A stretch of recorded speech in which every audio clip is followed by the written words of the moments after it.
আসসালামু আলাইকুম। সংবাদে আপনাদের সবাইকে স্বাগত জানাচ্ছি। আমি ফিরোজ তোহা। শুরুতেই আরবে কেবলস সংবাদ শিরোনাম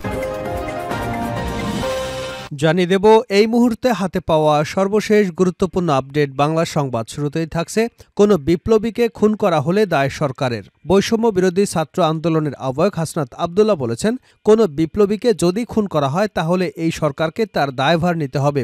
অতি শিগগিরই পিলখানা হত্যাকাণ্ডের বিচার করতে হবে। আলেম ওলামাদের উপর যে হত্যাকাণ্ড ঘটানো হয়েছে সেগুলোর বিচার করতে হবে। এবারে জানাবো, টেকনাফে অপহৃত বনকর্মী সহ 18 জন উদ্ধার। কক্সবাজারের টেকনাফে সশস্ত্র সন্ত্রাসীদের আস্তানা থেকে অপহৃত বনকর্মী সহ 18 জনকে উদ্ধার করা হয়েছে।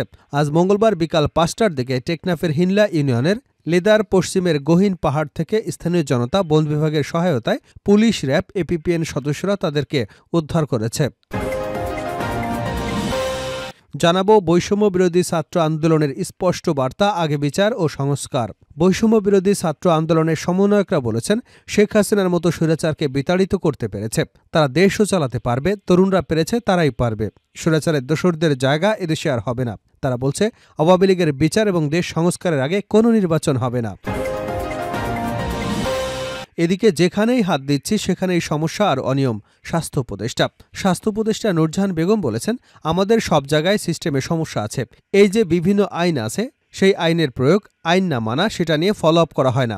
আইন নানান কারণে নাও মানা হতে পারে, যেমন জবাবদিহিতার অভাব। আবার অনেক ক্ষেত্রে জবাবদিহিতা থাকলেও সেটা নিয়ে কেউ চার্জ করে না। মন্ত্রণালয়ের কাজ করে দেখেছি, যেখানেই হাত দিচ্ছি সেখানেই সমস্যা আর অনিয়ম। এই অবস্থার উত্তরণে আমরা কাজ করে যাচ্ছি। এবারে থাকছে, সচিবালয়ে কিভাবে আগুন লেগেছিল জানালো তদন্ত কমিটি। প্রশাসনের প্রাণকেন্দ্র সচিবালয়ে আগুনের সূত্রপাত হয়েছিল বৈদ্যুতিক স্পার্ক থেকে।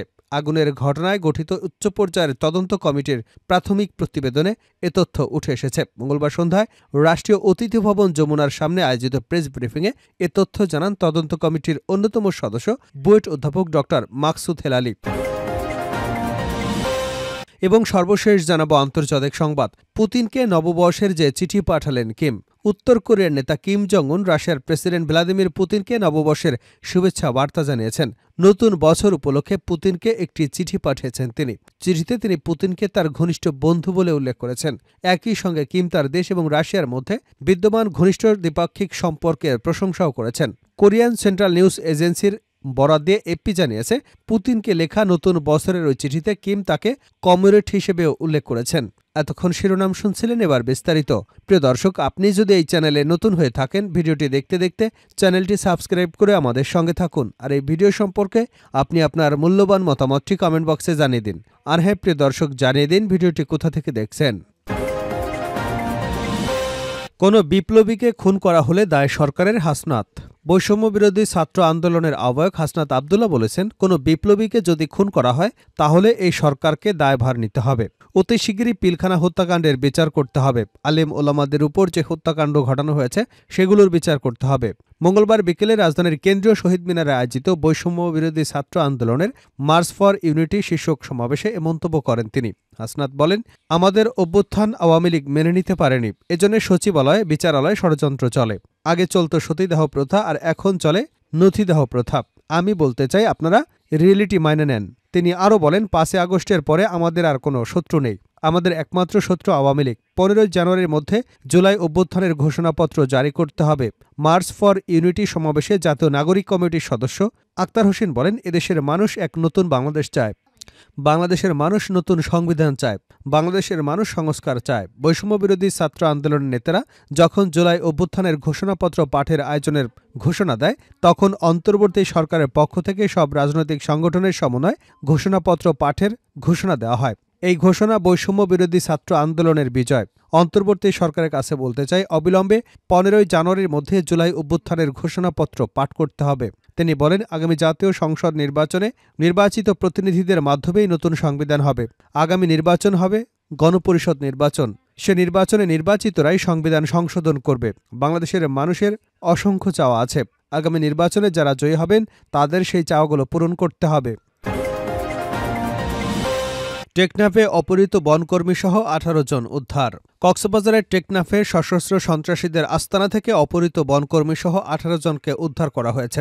আজ মঙ্গলবার বিকাল 5টার দিকে টেকনাফের হিনলা ইউনিয়নের লেদার পশ্চিমের গহীন পাহাড় থেকে স্থানীয় জনতা, বন বিভাগের সহায়তায় পুলিশ, র্যাব, এপিপিএন সদস্যরা তাদের উদ্ধার করেছে।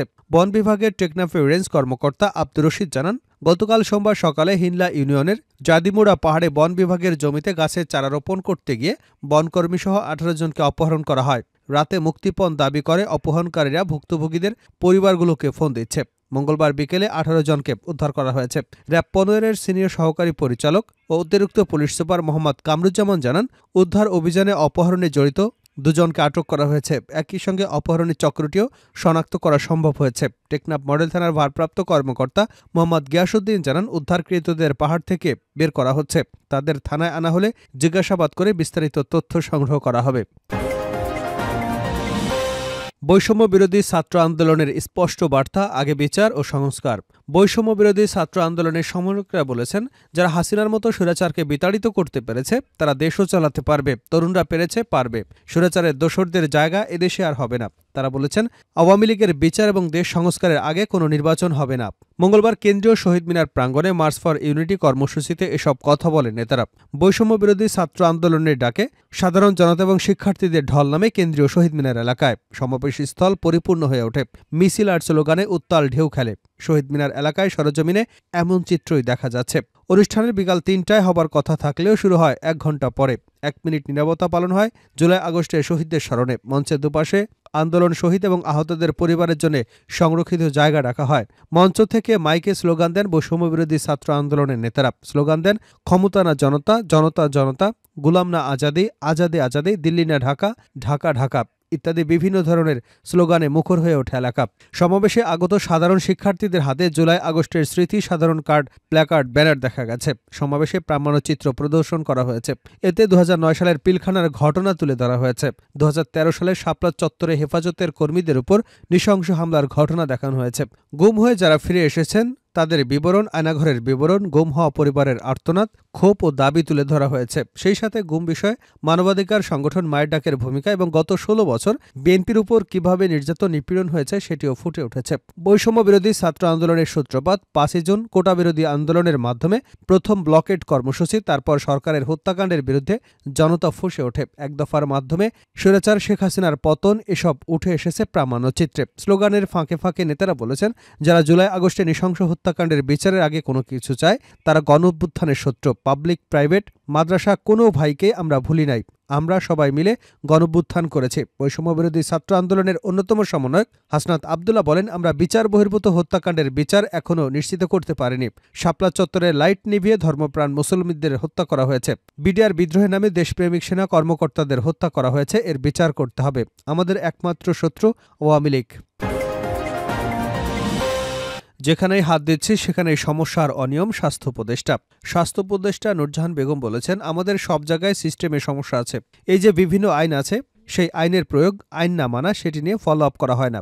আইন নানান কারণে নাও মানা হতে পারে, যেমন জবাবদিহিতার অভাব। আবার অনেক ক্ষেত্রে জবাবদিহিতা থাকলেও সেটা নিয়ে কেউ চার্জ করে না। মন্ত্রণালয়ের কাজ করে দেখেছি, যেখানে হাত দিচ্ছি সেখানেই সমস্যার অনিয়ম। এ অবস্থা উত্তরণে আমরা কাজ করে যাচ্ছি। মঙ্গলবার রাজধানীতে আয়োজিত ঔষধ শিল্প সংশ্লিষ্ট অংশীজনদের সঙ্গে মত বিনিময় সভায় এসব কথা বলেন তিনি। স্বাস্থ্য উপদেষ্টা বলেন, আমার মনে হয় আমরা সবাই যে জায়গায় আছি, প্রত্যেকে যদি নিজেদের জায়গা থেকে একটু স্যাক্রিফাইস করি, একটু একটু করে যদি অভ্যাসটা আমরা তৈরি করতে পারি, তাহলে দেশ হিসেবে আমরা আগাতে পারব। আর সমস্যা, অনিয়ম উত্তরণে আমরা কাজ করছি। এখন প্রয়োজন সবার সহযোগিতা। তিনি আরও বলেন, যেসব জায়গায় ফাঁকফোকর, অনিয়ম আছে সেগুলো শুধরে নিয়ে আমরা যদি চেষ্টা করি, তাহলে আমরা সাধারণ মানুষের কষ্ট কিছুটা হলেও লাঘব করতে পারব। এবার 2024-এর আন্দোলনে যে অসংখ্য মানুষ 19-20 বছর বয়সী ছেলে চোখ পা হারালো, তাদের ভবিষ্যতের দিকে তাকিয়ে আসুন আমরা একযোগে কাজ করি। নূরজাহান বেগম বলেন, গ্রাম পর্যায়ে সাধারণ মানুষের সাথে কাজ করে আমার জীবনের 45 বছর কেটেছে। আমার মনে হয় ওদের কষ্টটা আমি অনেক অনুভব করি। মাস 2 আগে হোসেন জিলুর আমাকে এখানে একটা প্রেজেন্টেশন দিয়েছেন। তিনি বলেছেন, 8 থেকে 9% মানুষ দরিদ্র থেকে দরিদ্রতর হয়ে যাচ্ছেন ঔষধ শিল্প এবং চিকিৎসা ব্যয় মেটাতে গিয়ে, কিন্তু সেখানেও তারা কোনো স্যাটিসফ্যাকশন পাচ্ছে না। যদি ডাক্তার, মন্ত্রণালয়, যারা ওষুধ প্রস্তুতকারী, বিক্রেতা, সবাই যদি নিজেদের জায়গা থেকে আমরা একটু চেষ্টা করি, তাহলে আমাদের দেশের সাধারণ মানুষকে এই ব্যয়ভার থেকে কিছুটা হলেও স্বস্তি দিতে পারব। ভ্লাদিমির পুতিনকে নববর্ষের যে চিঠি পাঠালেন কিম। উত্তর কোরিয়ার নেতা কিম জং উন রাশিয়ার প্রেসিডেন্ট ভ্লাদিমির পুতিনকে নববর্ষের শুভেচ্ছা বার্তা জানিয়েছেন। নতুন বছর উপলক্ষে পুতিনকে একটি চিঠি পাঠিয়েছেন তিনি। চিঠিতে পুতিনকে তার ঘনিষ্ঠতম বন্ধু বলে উল্লেখ করেছেন। একই সঙ্গে কিম তার দেশ এবং রাশিয়ার মধ্যে বিবাদমান ঘনিষ্ঠ দ্বিপাক্ষিক সম্পর্কের প্রশংসা করেছেন। খবর এফপির। কোরিয়ান সেন্ট্রাল নিউজ এজেন্সির এর বরাত দিয়ে এফপি জানায়, পুতিনকে লেখা নতুন বছরের ওই চিঠিতে কিম তাকে কমরেড হিসেবে উল্লেখ করেছেন। আগে থেকেই প্রতিবেশী রাশিয়ার সঙ্গে উত্তর কোরিয়ার সম্পর্ক ভালো ছিল, তবে ২০২২ সালের ফেব্রুয়ারিতে রাশিয়ার ইউক্রেন আক্রমণের পর থেকে দুদেশের মধ্যে গভীর রাজনৈতিক, সামরিক এবং সাংস্কৃতিক সম্পর্ক সৃষ্টি হয়েছে। পুতিন এবং কিম একাধিকবার তাদের ব্যক্তিগত ও ঘনিষ্ঠতার দাবিও তুলে ধরেছেন। জুনে যখন প্রেসিডেন্ট পুতিন উত্তর কোরিয়া সফর করেন, তখন কমিউনিস্ট উত্তর কোরিয়া এবং রাশিয়ার মধ্যে ঐতিহাসিক এক সামরিক চুক্তি সম্পাদিত হয়। এ চুক্তি অনুযায়ী এদেশে আক্রান্ত হলে আরেক দেশ তাৎক্ষণিকভাবে সেই দেশকে সামরিক সহযোগিতা প্রদানে বাধ্য থাকবে, যা এ মাসে কার্যকর হয়েছে। ইউক্রেন যুদ্ধ বিষয়ে নতুন বছরের চিঠিতে কিম আশা প্রকাশ করেছেন, ২০২৫ সালে রাশিয়ার সামরিক বাহিনী এবং দেশটির জনগণ একটা বড় বিজয় পাবে এবং নচ্ছিবাদকে পরাজিত করবে। আমেরিকা এবং দক্ষিণ কোরিয়ার অভিযোগ করে আসছে, ইউক্রেন যুদ্ধে অংশ নিতে উত্তর কোরিয়া রাশিয়াতে ১০,০০০-এরও বেশি সৈন্য পাঠিয়েছে। এসব সৈন্য সরাসরি যুদ্ধে অংশ নিচ্ছে বলেও দাবি করা হচ্ছে।